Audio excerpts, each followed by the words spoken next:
If you're a mom looking for a realistic way to plan for monthly groceries and household shopping without feeling overwhelmed, this video is for you. I'm sharing how I prep for our family's restock day using my Notion digital planner, including the shopping list, recipe tracker, and budget layout that I created to make life easier for me. So phase one of my routine is planning, and if you saw earlier, I usually just look at YouTube videos for easy recipes that I can do throughout the week, but I also have a recipes list in my planner that I go to constantly to look for recipes that I can plan out for the week. But since this is also a restock video, I am not only shopping for groceries, I included household items too. I'll explain more in detail later in the video on the difference between my grocery list and my restock list. The way that I organize my shopping list is by area and store, and I like it because it helps me organize where in the store the products are or what store I'm specifically going to get these products. And since we're going to 3 different stores, I figured I should sort them by store so that it's easier for me to figure out which ingredients and products I'm getting at which location. But when I just go to one store, I would sort it by area of the store. I'm going to be making a separate video showing you in detail how my shopping list actually works because it's a game changer in lessening the decision fatigue. If you're like me and you are tired of making 100 tiny decisions in one day, this type of list will help ease that, and I know from experience. So consider subscribing to see my planner in full. But this is like a simplified way of explaining how it works. So if I check this box of cheese ravioli, it will disappear and go into my pantry tab, and that will automatically tell me that I already have that item in my pantry, and so the box in that pantry tab will be checked for cheese ravioli. But if I don't have the cheese ravioli and I need it for a recipe, just like I need it for this week, then I will uncheck it and it will automatically go into my shopping list.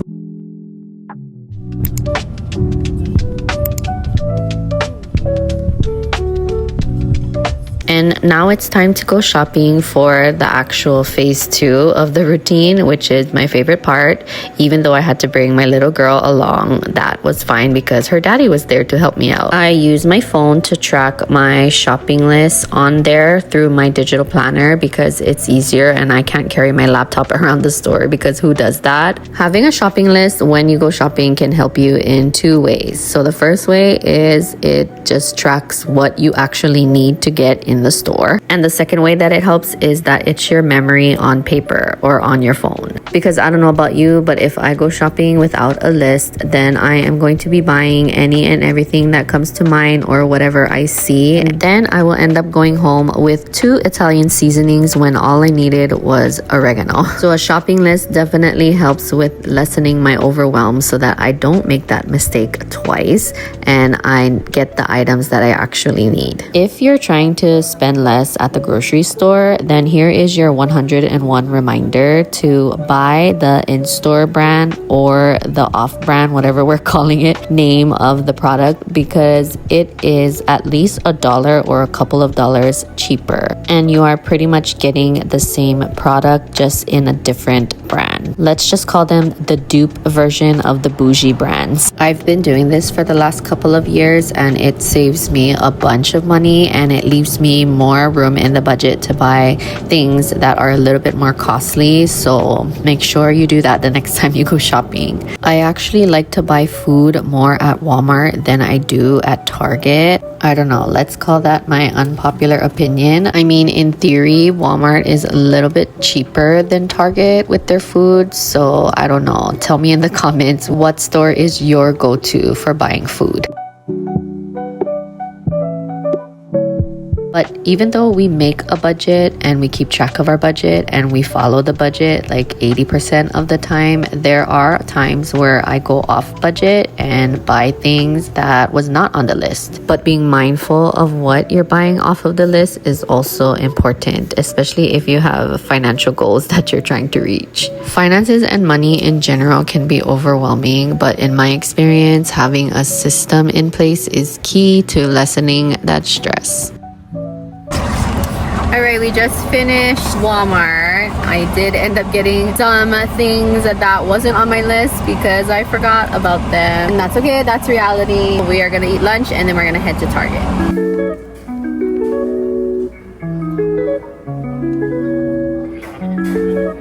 Having a monthly restock plan and budget not only saves money, but also saves time and energy. In my opinion, restock items are categorized into two things: food and household items. And I also like to think of it as things you can buy in bulk or things you're going to need to refill throughout the month. So for us, things that are considered restock items are snacks, because my kids can eat snacks for days. And other food restock items are like canned foods, a bag of rice, and bottled drinks. Household items that I find myself buying every month are usually cleaning products or personal care products like skincare, shampoo, and soap. But there are some items that I find myself buying every other month or maybe every 3 months, which is like toilet paper, paper towels, water filters, or Ziploc baggies. But dedicating one day of the month to do this type of restock shopping is a great strategy if you want to save time during your weekly grocery shopping trips, and it saves you money because you can plan your weekly shopping as just a grocery list versus an everything list. I found this extremely helpful, especially since I have 3 kids now. I like to go in and out of the grocery store during the week just to get what I need, because shopping with kids is triggering and it tests your patience. And for the moms of multiples, you get it. No shame to the moms that actually do like shopping with their children. I mean, maybe when my kids are older, I'll enjoy it more, but for now, I rather not. So for about a year, I have been planning to do the restock shopping days without any kids and have my husband take over for the day so that I can have a day to myself.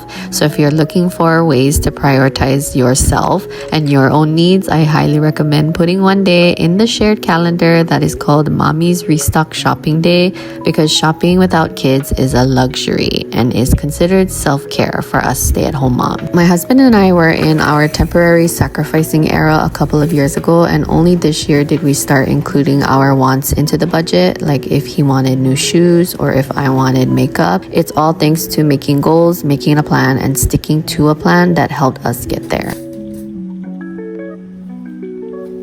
Alright, I went a little over budget in Target because every time I see a dollar section, I always want to get the boys some toys. There are some things I didn't get there that I need to get at Costco. She's already asleep. Even though he was trying so hard to get you to sleep in Target.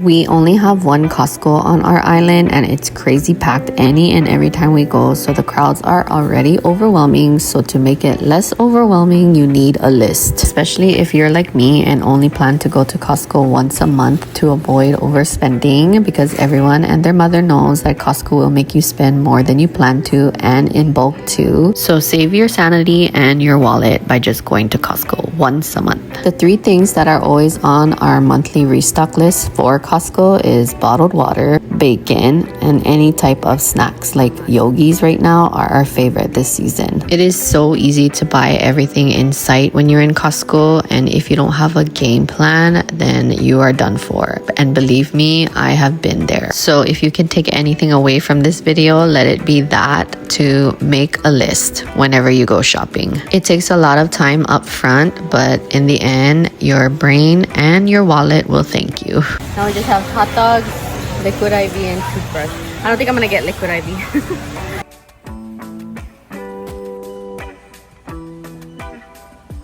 How much do you think it's gonna cost? $4.50. I think it's $3.30.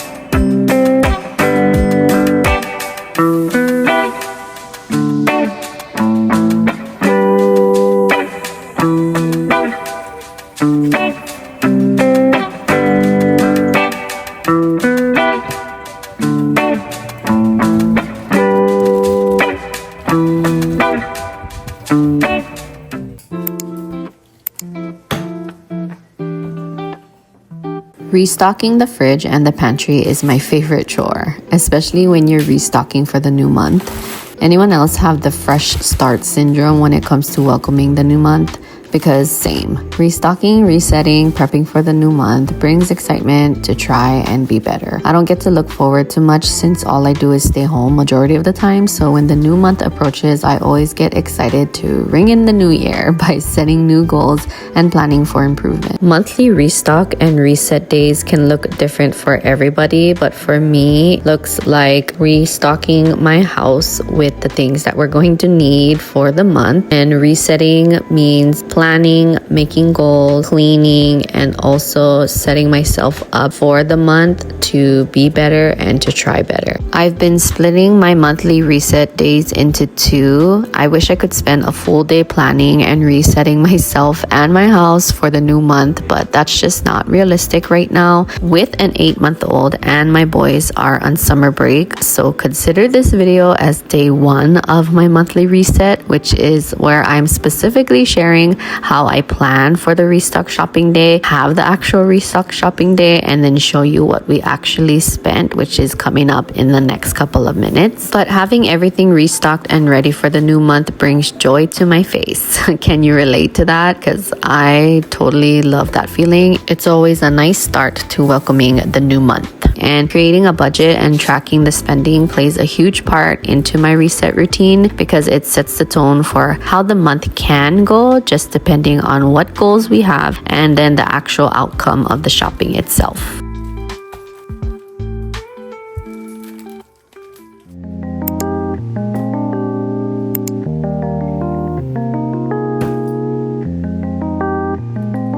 So it is the day after my restock shopping day, because if you have children, then you know how exhausting it can be to bring your children while you are shopping, especially for a big, bulky restock shopping day. So we were burnt out by the end. And so now it is the next day. I'm gonna be walking you through what I budgeted for the shopping restock. I'm gonna show you what we actually spent as a family of 5 for household and grocery items for the new month. This is what my budget tracker looks like on my Notion planner that I created for myself as an overwhelmed mom who wants to take more control of her life. This is what it looks like for me, and this is how it works for me. I set a weekly budget for the week. So the fixed budget for this week is a little bit more than our usual budget because it is our monthly restock budget. And so you can see it here. I put monthly restock. We budgeted for $400. And this is for Costco specifically because we'd like to buy bulk at Costco. And then the way that this budget table works is once I put in the fixed budget, the total expenses will be all calculated here, and then it will show me my working balance that I have to work with, that I have for the rest of the week. And you're gonna see the realistic side of what it's like when you go over budget. I worked really hard on figuring this tracker out. I do have my own financial system that I use to track all of our finances. This is just a budget tracker specifically for our weekly budget. It's nothing to do with our income and how we pay off everything and how we manage our actual cash flow. This is just a budget tracker. If you're not already subscribed to me, you're going to want to, so you can see that video on how me and my husband paid off over $40,000 of debt under one income as a family living in Hawaii. This is what the budget tracker looks like for the week, and I already inputted where we went. We went to Costco, Target, and Walmart, and this is how it works. So I'm gonna put in the amount that we spent at Costco.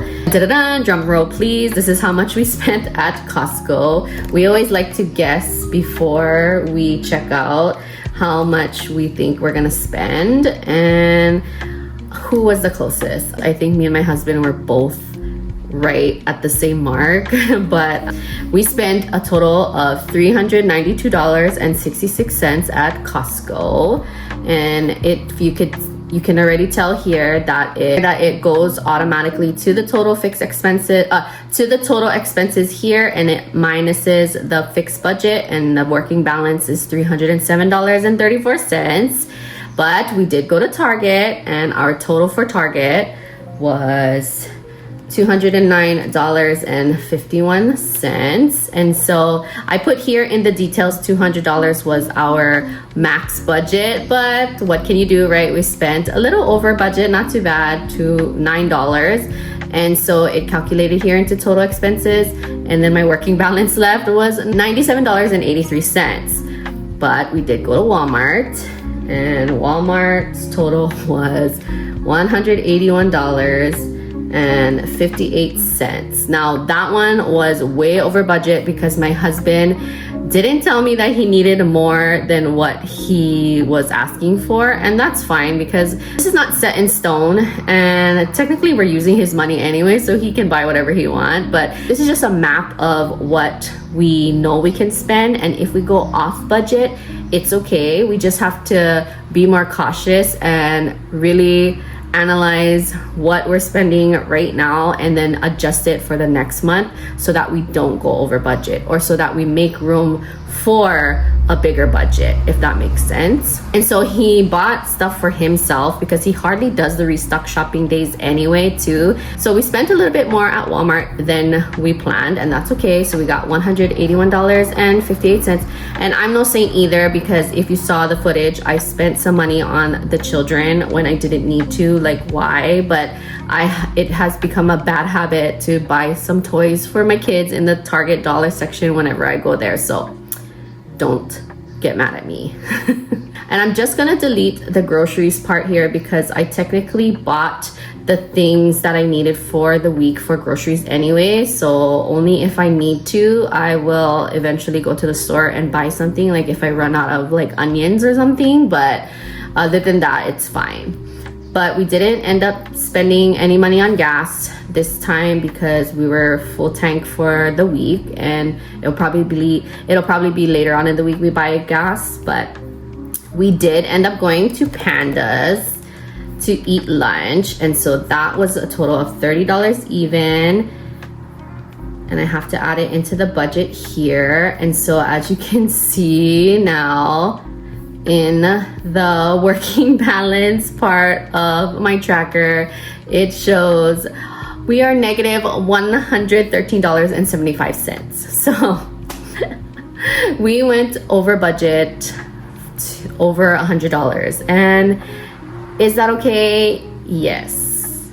Do we really need to evaluate our spending? Yes. So this is the reality though, and I wanted to show it because I'm not ashamed of us going over budget. This isn't our total in our checking account.